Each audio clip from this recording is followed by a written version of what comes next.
partilhar convosco. É o seguinte, este aqui é o comunicado, não sou muito apologista de leituras, mas disseram-me que eu devia ler.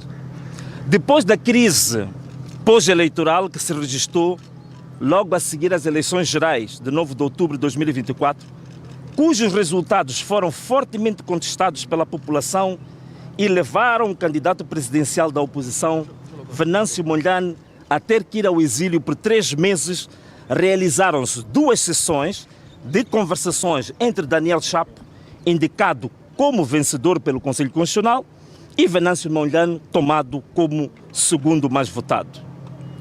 A primeira sessão, naturalmente, do diálogo, decorreu no dia 23 de março e a segunda no dia 20 de maio de 2025.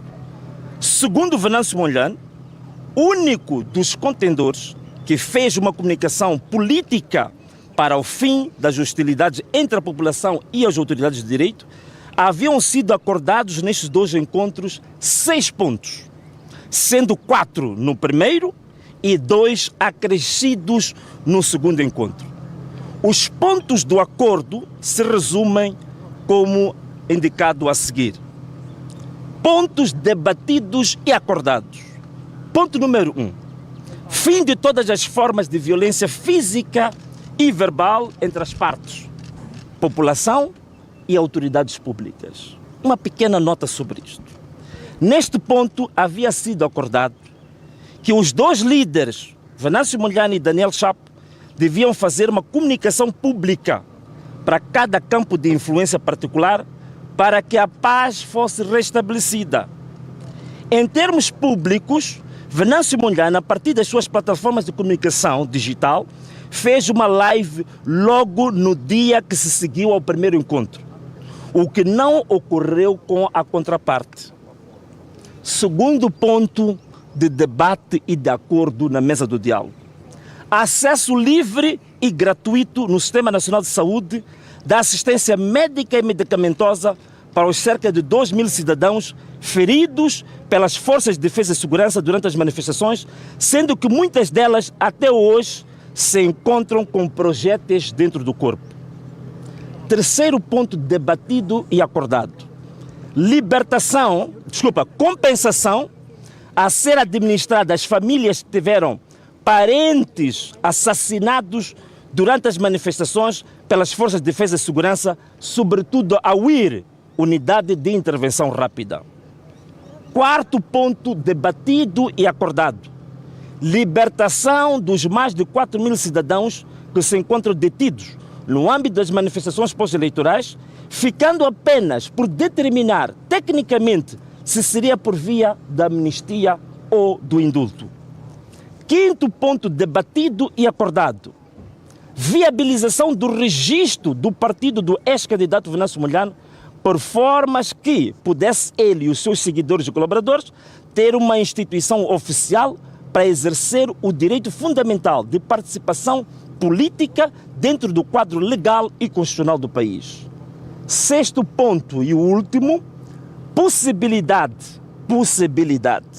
de integração de quadros do projeto político de Venâncio Mondlane na recém-criada Comissão Técnica para o Diálogo Nacional Inclusivo. Ressalte-se que estas 2 sessões de diálogo foram testemunhadas por um grupo de cidadãos renomados na sociedade que se auto-intitularam patriotas, nomeadamente. Quem são estas testemunhas? Primeira testemunha, Severino Nguenha, que é coordenador dos patriotas ou dos facilitadores, que é o atual reitor da Universidade Técnica de Moçambique. Segundo, José Oscar Monteiro, que é um antigo dirigente público, que foi um ministro bem conhecido de Samora Machel. Luís Bernardo Nhwana, antigo dirigente público, académico e autor de um livro que se designou entre os 100 maiores da literatura africana. 4. Narciso Matos, atual reitor da Universidade Politécnica, antigo reitor da Universidade Eduardo Mondlane e diretor executivo da Fundação para o Desenvolvimento da Comunidade, instituição que tem como mentora a doutora Graça Machel, viúva do primeiro presidente de Moçambique, independente Samora Machel. Quinto, Teodato Nhwana, advogado e político. Foi presidente do Conselho de Administração da TMCL, a primeira empresa de telefonia móvel de Moçambique, ora falida. Sexto, Tomás Timbane, antigo bastonário da Ordem dos Advogados. 7. Carlos Martins, atual bastonário da Ordem dos Advogados. E também a Dai, não conheço, agora foge-me o primeiro nome dela, que é membro da direção da Ordem dos Advogados. Agora, a pergunta que eu acho que interessa a vocês todos, estão aqui, ao povo no geral, qual é o estágio de implementação dos 6 pontos que eu me referi aqui? Dos 6 pontos acima indicados, como debatidos e acordados na presença de 8 ilustres testemunhas, apenas o primeiro ponto é que teve uma relativa melhoria. Saliente-se que, no que tange aos seguidores de Venâncio Mondlane e população em geral, a mensagem foi perfeita e absolutamente acatada. Semelhança pode ser feita com o termo de fechar a torneira, que foi usado pelo saudoso general Afonso Macacho Marceta Lhacama. Em termos concretos, A. Cessaram as manifestações de rua. B. Cessaram os bloqueios das vias públicas. C. Nunca mais se registraram quaisquer danos, tanto públicos como privados. Irônica e paradoxalmente, a contraparte nota-se uma ação concertada e deliberada no sentido oposto ao roteiro de paz e em manifesto e ostensivo incumprimento do espírito que norteou o diálogo. Primeiro ponto, o atual chefe do governo indicado pela UIR e pelo Conselho Constitucional, Daniel Chapo, tem frequentemente em eventos públicos e privados usado uma linguagem agressiva e incendiária. Tem considerado anacronicamente as manifestações de violentas, ilegais e criminosas. Um flagrante exemplo de instigação de ressentimentos, reavivamento do ódio entre os moçambicanos e incentivos bastantes para se abandonar o espírito de perdão e reconciliação. 2. No périplo recente à Europa, o chefe do governo indicado pela UIR e pelo Conselho Constitucional, Daniel Chapo, disse de forma perentória que não existe nenhum acordo com Venâncio Mondlane e por não haver acordo não há nada para ser cumprido. O projeto político de Venâncio Mondlane encontra-se ainda em banho-maria, envolto em muitas gincanas dilatórias nas instâncias administrativas. 4. Venâncio Mondlane apresentou à Procuradoria-Geral da República, com conhecimento do Ministro do Interior, 4 relatórios e 4 denúncias de perseguição política e graves violações de direitos humanos contra os quadros do seu projeto político, onde se destacam 45 assassinatos, entre os quais 8 encontrados numa vala comum na localidade de Gandale, distrito de Macanga, província de Tete. Estas denúncias foram feitas ao longo de 4 meses.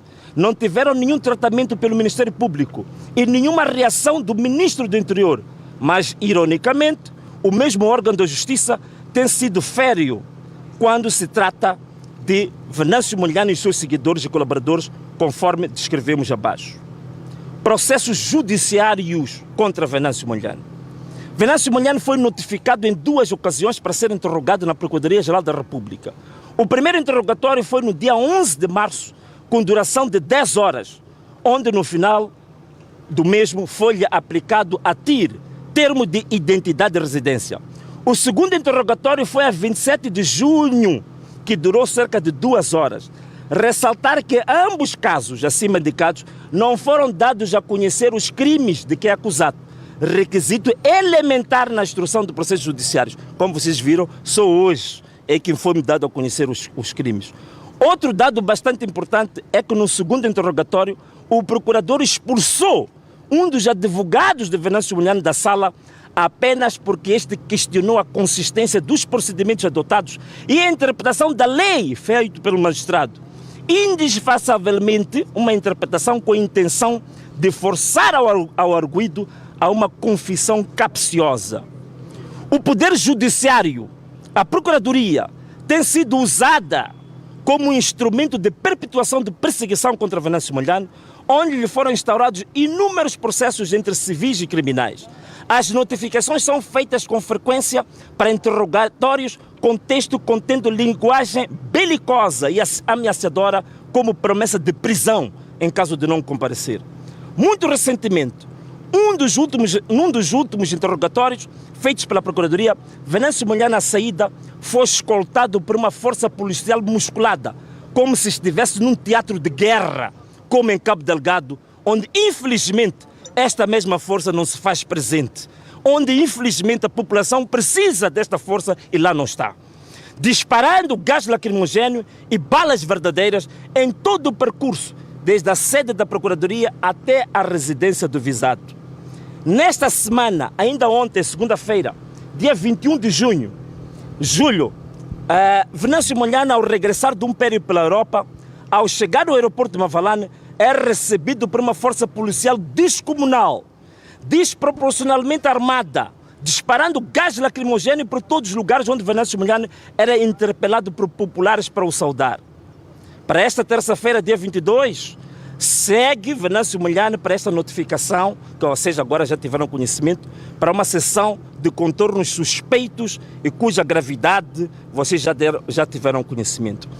Em conclusão, tudo está cingido no fato de Venâncio Mondlane ter protestado contra uma fraude eleitoral inequívoca, denunciada por vários observadores internacionais. Curiosamente, no relatório da própria Procuradoria-Geral da República, se referia que não haviam condições dos resultados eleitorais terem sido aprovados e publicados.